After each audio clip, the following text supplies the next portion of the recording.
all the rulers came around, demolished temples. Temple destruction. And who destroyed Somnath temple? Muhammad Ghazni. He comes from Ghazna. Ghazna is in Afghanistan. This is Ghazna. This is Bamiyan. This is Multan. And this is Somnath. So this is a route taken by Muhammad Ghaznavi to reach the Somnath temple. Now in this 5,000 kilometer route, how much area there must have been a spread of Hindu religion? 2,000 kilometers. Now in 1 kilometer area where Hindu religion is spread, generally how many temples are there? Should we compromise at 5? 5, okay. So we compromise that it is at 5. So how much was the distance we had talked about? 2,000 kilometers and 5 temples per kilometer. So how many total temples are there on the way when Ghazni is traveling? 10,000 temples. Now, of course, I forgot to ask you a very elementary question. Did Ghazni come by air route? No, no. He must have traveled on this thing. There's no Pushpak Viman that thing. Right, no Pushpak Viman for Muslims. It was there only in our mythology. Okay, that's a good one. Okay, so he traveled this area and on his way, he saw the great statues of Lord Gautam Buddha in Bamiyan. Did he break these Lord Gautam Buddha's statues? No. Or did he think that Taliban fools are going to come later and they will destroy? Did he have intuition? No. Still he did not break. No. Did he destroy the 10,000 temples on the way? No. Why? If he had to insult the Hindu religion in order to go to heaven, right? That's how our temperature, the temperature of our blood goes up, na? That he came, he destroyed our temple, he insulted our Hindu religion. Now, if he had to insult Hindu religion, he could have destroyed any 4 or 5 temples on the way in the beginning and he would have gone back. Why he had to come all the way to Somnath? Now, here comes the clue that in Somnath temple, that time there were 20,000 golden dinars. When Muhammad Ghaznavi came here, he had an army, and in his army, 35% of the soldiers were Hindu. In his army, there were 12 generals. There were 12 generals in his armies, and out of these 12 generals, 5 of those generals were Hindus. Their names were Tilak, Sondhi, Arjan, Ran and Hind. So it was a mixed army of Hindus and Muslims which came and destroyed Somnath temple, and many communal groups here. They try to project Ghaznavi as a great Muslim ruler, right? Now, if he was a great Muslim ruler, do you think he would have destroyed a mosque somewhere? No. Now, Multan I have drawn purposely because when he was coming from Ghazna to Somnath, on way he had to pass through Multan. And in Multan that time there was a Muslim ruler, his name was Abdul Fath Dawood. So when Muhammad Ghaznavi asked Abdul Fath Dawood whether I can come through your territory or not, Abdul Fath Dawood said, you are not permitted to pass into my territory. And on this issue, both these Muslim kings fought, and as a result of their battle, the Jama Masjid of Multan got decimated.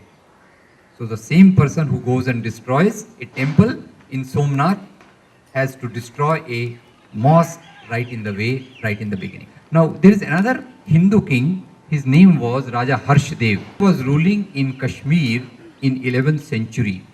And this point which I am telling you is from a book called Raj Tarangini by poet called Kalhan.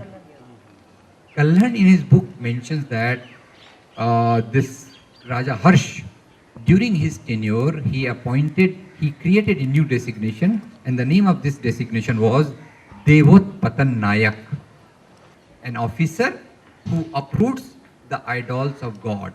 And who's doing this?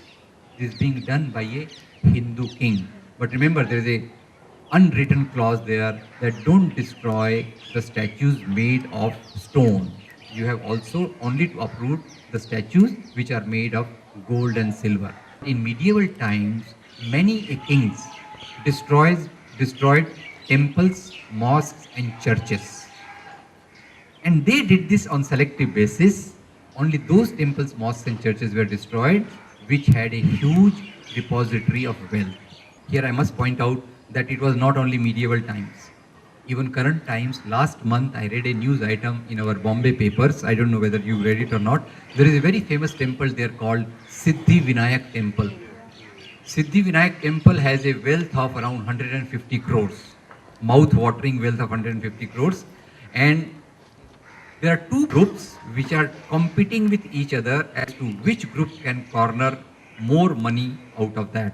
And here also I read other day that Tirupati Balaji Temple, its wealth is so much that every year it earns 200 crores out of mere interest of the money. Who was the most cruel, bad, and the worst king who ruled this part of the world? Aurangzeb? Very correct. Aurangzeb we regard as one of the worst kings who has ruled this part of the country. Look at Aurangzeb as to what type of king was he. I have no sympathies for Aurangzeb, let me be very clear. We'll see his life, whether he ruled for religion or whether something else dictated his life.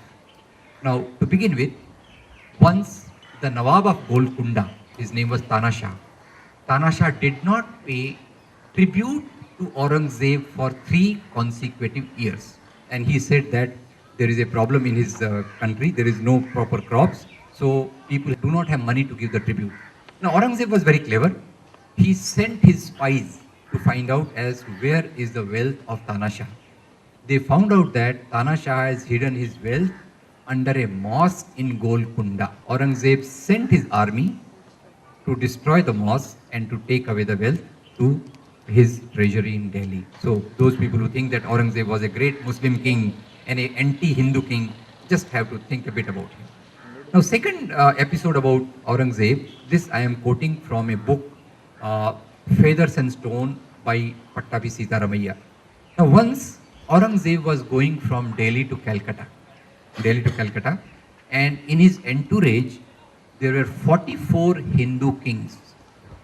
Does it ring some bell? Aurangzeb, most cruel, most anti-Hindu king, and there are 44 Hindu kings in his entourage. Okay. Now, here I can ask you that do you know the Navratnas of Akbar's court? Can you tell me some Hindu names from that? Tansen, Birbal, right? So Muslim kings and Hindu officials. I must tell you that Mughal kings did not disturb the social structure of this country. Number one, please remember. Now I can again ask you another KBC type question. The British came here, they plundered the wealth from here. Where did they take it? To England. Simple, right? Now the KBC comes. Where did the Muslim kings take away the wealth of this country? Makkah, Medina, Tehran or Kabul? Nowhere, right? So they did not take away the wealth from this country. They lived here, died here, and all whatever they did was located around here. So can you see the difference between Mughal kings, Mughal rule and the British rule? Can you see the rule? Right? Some people, their temperature boils, their blood boils whenever the Muslim kings are mentioned. By and large, they are quiet about the British rule. I don't know the reason. This is a homework for you to find out. Those who shout very much against the terrorism, against the Mughal rule, the Muslim rules, by and large, they will keep quiet about George Bush, British rule, etc., etc. That's, of course, an incidental point. Coming back to Aurangzeb. During Mughal period, the number of court officials in the Mughal kingdoms went on rising. Now, Babur, now these days, most of the politics goes on in the name of Babur, na? And if you have to derogate somebody, you can use the word Babur ki aulad. Who invited Babur to come to India? There was a king called Rana Sanga. Rana Sanga that time was having a battle against Ibrahim Lodi. Rana Sanga sent a message to Babur that you come, we will jointly defeat Ibrahim Lodi and we'll rule the country jointly, right? Babur came in partnership, they defeated Ibrahim Lodi. Later on their partnership had a problem. Babur defeated Rana Sanga and he became the emperor, right? But we were talking about 44 Hindu kings in the entourage of Aurangzeb. I must point out that during the reign of Shah Jahan, the number of Hindu court officials was 24%. And we think the Aurangzeb was the most bigoted Muslim king. In his reign, the number of court officials who were Hindus was 33%. Now again, one more question. Who was the chief Senapati, chief general of Akbar? Raja Man Singh, who was one of the major generals of Aurangzeb? Raja Jai Singh, right? So just think about this Hindu-Muslim divide, because generally we will think that because you can otherwise question my story that where did the 44 Hindu kings come into the Aurangzeb's entourage, right? Now, for 44, these Hindu kings, they were also accompanied by their main wives. I hope you get the point. All their wives were not with them. So how many wives were there in that entourage? How many queens were there in the entourage? 44, right? Now this karma, this entourage is going via Kashi, Banaras, right? Now, when this entourage was passing the city of Banaras, then the queens, 44 queens, they passed on their request to Aurangzeb through their husbands that we are passing through such a holy place, why don't we stay here for the night so that we can have a holy dip in Ganges and have darshan of Lord Vishwanath. Now, when this request went to Aurangzeb, Aurangzeb gladly accepted it, and the entourage stopped at Banaras. Next day morning, 44 queens woke up early, went for holy bath in the Ganges, and after having the bath, they came to the temple and had the darshan of Lord Vishwanath. While returning, how many queens had gone? 44. 43 queens returned. The Maharani of Kutch did not return. Now, this is a very painful story. So, Aurangzeb sent his top official to find out as to what has happened. And the top official found out that queen was found in the basement of the Vishwanath temple. When they saw the queen, she did not have clothes on her body, and she was semi-conscious. She was brought into the senses and she was put on the clothes. And when asked as to what has happened to you, she said that the Mahant of this temple has raped me. So this was such a painful thing for most of the people, that Aurangzeb gave death punishment to that Mahant. And then the king said that this place has become defiled. On the top is the Lord Vishwanath idol, and on the bottom such a dirty thing is going on. The place has become unholy. Aurangzeb said, I will give money from my treasury so that you can build another temple. You said he is the most horrible king. So he gives money from his treasury so that another temple can be built where the idol of Lord Vishwanath can be located. If you go to Kashi Vrindavan area, you will see a temple where the Lord is adorned with gold ornaments whose weight must not be less than a kilogram. And the pujari of the temple has a farman from Aurangzeb. The farman from King Aurangzeb says that I, Alamgir, King Aurangzeb, am donating these ornaments at the service of Lord Krishna. There is a book by Dr. Vishwambarnath Pandey, a very eminent historian of India. The title of the book is The Farmans of King Aurangzeb. And these list different type of donations which Aurangzeb gave to Hindu temples in particular. Once Maratha armies went on to attack Tipu Sultan in Srirangapatnam. Right? Maratha armies, Hindu, Tipu Sultan, Muslim. Now these Maratha armies, when they went and attacked Tipu Sultan, they could not defeat Tipu Sultan. They were coming back. On way back, they demolished the temple in Srirangapatnam. Hindu armies destroyed a temple in Srirangapatnam, and by demolishing that temple, they gave a message to Tipu Sultan that, look, we can come to your territory and destroy your wealth. And Tipu Sultan got that temple repaired. No king can rule without winning the loyalty of the subjects, without respecting the feelings of the people. How was history written in the times of kings? There were courtiers who were poets, whom we called Charan, Bhat, Shair, who used to write. Imagine, I am a court poet in a particular king's court, 500 years earlier.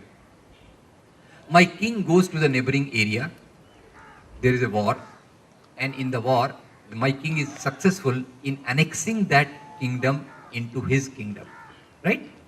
And in the war, 400 people die. 400 people are butchered mercilessly.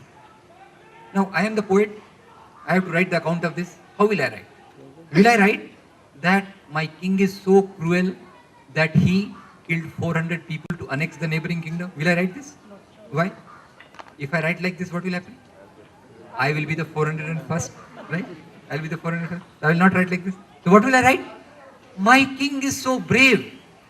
He's so noble. He's so religious that in order to spread his religion, he has annexed the neighboring kingdom into his kingdom.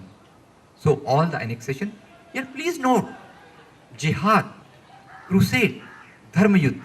These three words coming from three traditions. What is the meaning of the jihad? Whatever the meaning, religious meaning, I will not go into that. But most of the kings took the cover of religion in their expansionist programs. They wanted to expand their empires, and always Hindu kings use the word that we are doing dharma yuddha. So if I am a Hindu, I will say dharma yuddha, very good. Jihad, very bad. Crusade, very bad. So now the history has become very simple. You don't have to think much. Just see the religion of the particular king. If it matches with your religion, that is excellent. So if the king belonging to your religion goes to Kabul and Kandahar, Bali and Sumatra, it's a brave act. But if the king from the other religion comes and rules here, that's a very bad act. So this is what history has been reduced to in the hands of the people who are very short-sighted, very narrow-minded. And the crux of the history, what should be the crux of history? Why we should study history? How should it guide us? The basic thing about history, production, social relations, people, their plight, I think that should be the focus of history, and that has been lost.